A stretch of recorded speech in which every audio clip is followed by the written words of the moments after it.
Why hello there and welcome to another Dyrus VOD review. In this review I won't really talk about the in specific details, but I'll talk about some key things such as pick and ban and key points of the game that overturned the game and why they happened. This will help you understand better of why which team lost and which team won and how the losing team could have won and how the winning team won effectively. In this game, some things to note in pick and ban is Hecarim scales similarly to Riven. Rek'Sai gets outscaled by Zac. Kassadin outscales LeBlanc, but LeBlanc wins early game and scales pretty indifferently. Kalista and Kennen is pretty similar scaling because they're both early mid-game champions that have a lot to do, but the difference is Kalista is a combo for Alistar. So I believe that Kalista Alistar is more effective than Kennen Nautilus, even though they're both really good scaling teamfight champions. I think that Kalista Alistar has the edge because of the combo. Now that we know how the matchups and scaling are going to play out, let's talk about why some things happened.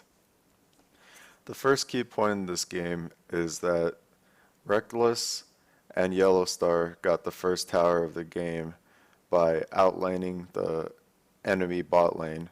This could also be because their bot lane didn't want to lane against Kennen Nautilus, since Kennen is really good early game and Nautilus is really good against Alistar in lane. You'll see that in this game they actually tried to 2 vs 1 against Kennen and Nautilus, but then Kennen and Nautilus just pushed up bottom and went top and then laned against Alistar Kalista. The results of this is that FNATIC is now 1 tower up and has the control and tempo of the game. Because FNATIC has the control and tempo of the game and the tower down, it's really easy to look for ganks. Since Smeb has no one to help him, it's kind of impossible to get away from Hecarim and Rek'Sai. Rek'Sai really shines in ganking side lanes, so getting that first blood and first tower was really key for FNATIC. This put FNATIC in an extremely good spot to win the game because Fabian is up 30 CS on Kassadin middle, Reckless is beating Kalista in a favorable matchup, and Huni is going to outscale Riven early mid game because he got an assist for first blood and has the tower. Unfortunately, gold leads don't mean that all of the map is winning. Right here you see Nautilus getting ganked and both TPers TP in, but at the same time LeBlanc doesn't have TP, so they have the numbers advantage on KOO's side, which is why KOO is going to win out this fight purely because of that. Although they kind of overextend and go insanely crazy here, it is really crazy. Holy moly, there's no way to explain this. It's just a 5-on-5 bottom, and it seems like FNATIC has turned out ahead because LeBlanc was able to walk down while KOO overextended on targets. I feel like KOO had a really good setup there and shouldn't have went too hard, while FNATIC just did everything properly. Besides Yellowstar getting caught, everyone else on FNATIC played it properly. Right here we can see the gank again. Yellowstar gets caught and then they just all TP in and it's just a big clusterfuck. It is really hard to tell what's happening other than KOO has a numbers advantage and KOO makes the mistake of over chasing Hecarim, which gives Hecarim a 4-man ult and is one of the reasons why FNATIC could get all of these kills. I feel like Fabian didn't really have to use flash there because he could have just walked around the left side, but that's kind of hard to judge on stage.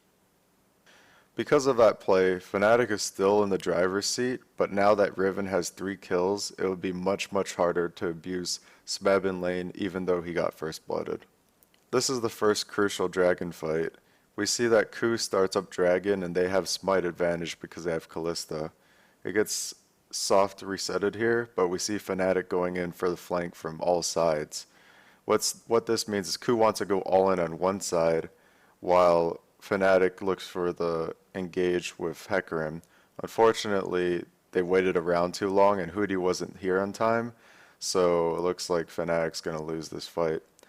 One of the reasons why FNATIC lost this fight wasn't because they purely poorly set it up.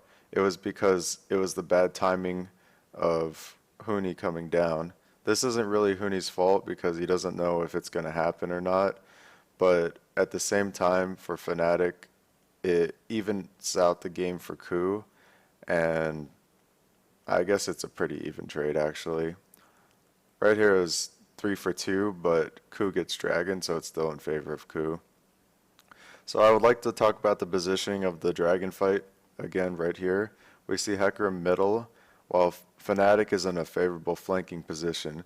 The longer FNATIC waits, the worse, because they're already fighting Dragon from KOO, and once they're done with Dragon, they're just going to go on one side.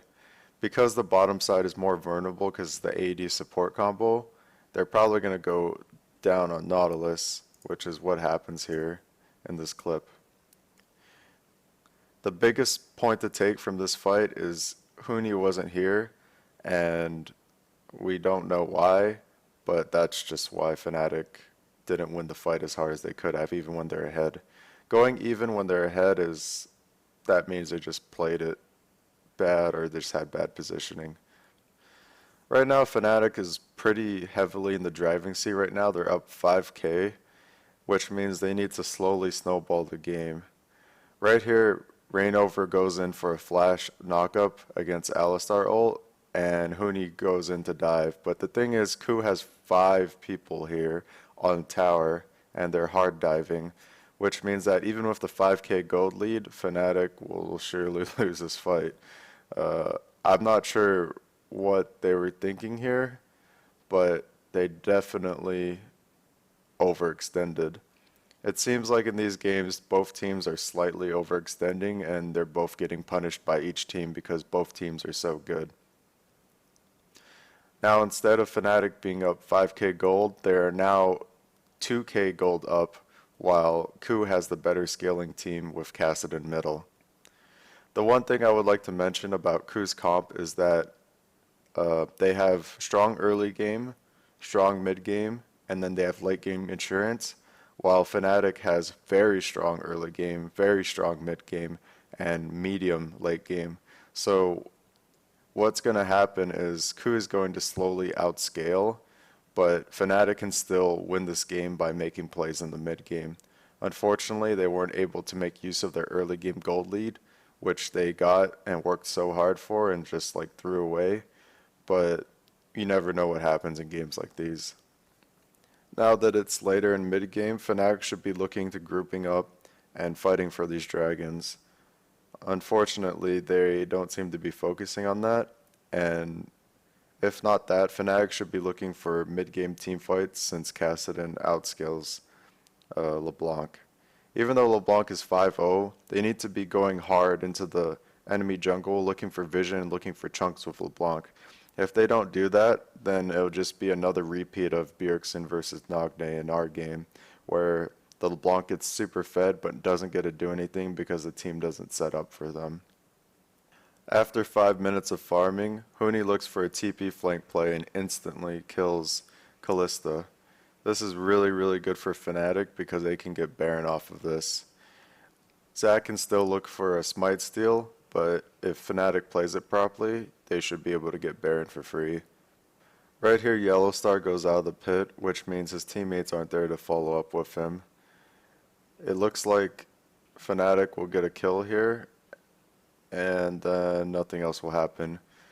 Giving up Smeb's life for Baron is completely worth it for KOO, because if FNATIC got Baron, it would mean that KOO would probably end up 2 of their outer turrets, and it would be very uncontrollable to control the snowball since FNATIC is already playing the mid game like they are in full control.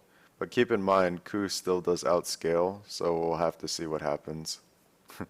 Here's another big key point in the game where Reignover is stuck under tower against 4 KOO members, and now they lost their jungler while KOO can just back and TP in with Kassadin full HP. Right now, FNATIC needs to be extremely careful because now they have TP flank Kassadin, who can just like chase down their team. After the catch top, it seems like both junglers got caught here, but this baits the start of the fight. Kassadin and Rek'Sai both global in while the fight starts here. They get Zac, but it turns into a huge brawl. Smeb gets a huge combo on Reckless and their front line, and it just wins them the fight. Thanks to Smeb playing that really well with Riven, they were able to come out ahead, and now since they're a scaling comp and they're about to get Baron, KOO is probably going to be in the driving seat to win this game. Even if they mess up, they have the scaling to back them up, and surely KOO will probably snowball this game.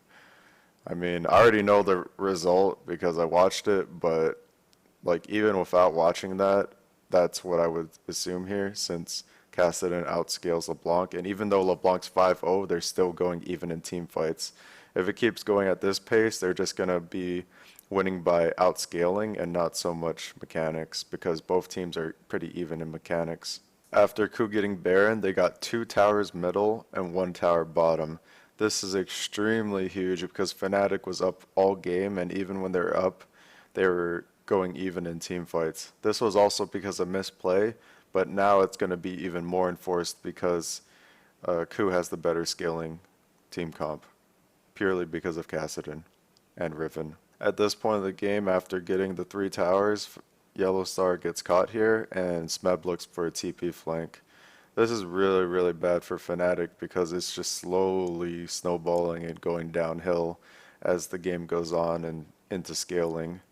At this point, there's actually really no comeback potential, and I think this is where I'll end this analysis VOD. As for the conclusion of this game, FNATIC got extremely far ahead from early game and played it really well and got like around to 5 to 7k gold lead, but they tried snowballing it too fast and got punished by KOO. At the same time, not only did they get punished by KOO, but they just tripped by sprinting, trying to go to end the game. I think one of the big things that happened in this game was a common occurrence is that Reignover went too far and Yellow Star was picked out a lot by KOO. Other than that, Fabian played this game extremely well. He won his lane really hard like he should have, and he got a ton of kills but from picking it up in the early game. Unfortunately, Fabian wasn't able to do much because of the things that happened, and they didn't play around Fabian to set up the picks and the poke plays. If they had did that instead of diving in or getting caught, I feel like FNATIC could have easily won this game. Also, Huni didn't really do anything bad this game, but the one key highlight for Huni this game is that he was late to Dragon. I don't know why he was late to Dragon or what happened earlier before that, and for each game it always differs. You can even see the Gold League here. They were so far ahead, and they threw it. And the thing for Huni is that it wasn't really his fault either, because when both top laners TP'd in, Smeb got 3 kills, and even though Huni got ahead from the Reignover gank, he wasn't able to do anything because Smeb just got kills from skirmishes. It isn't really calculated on who really gets these kills. It's kind of RNG depending on people play mechanically, but it was just really unfortunate for Huni. That's it for this VOD. Thanks for watching, and I'll see you guys next time.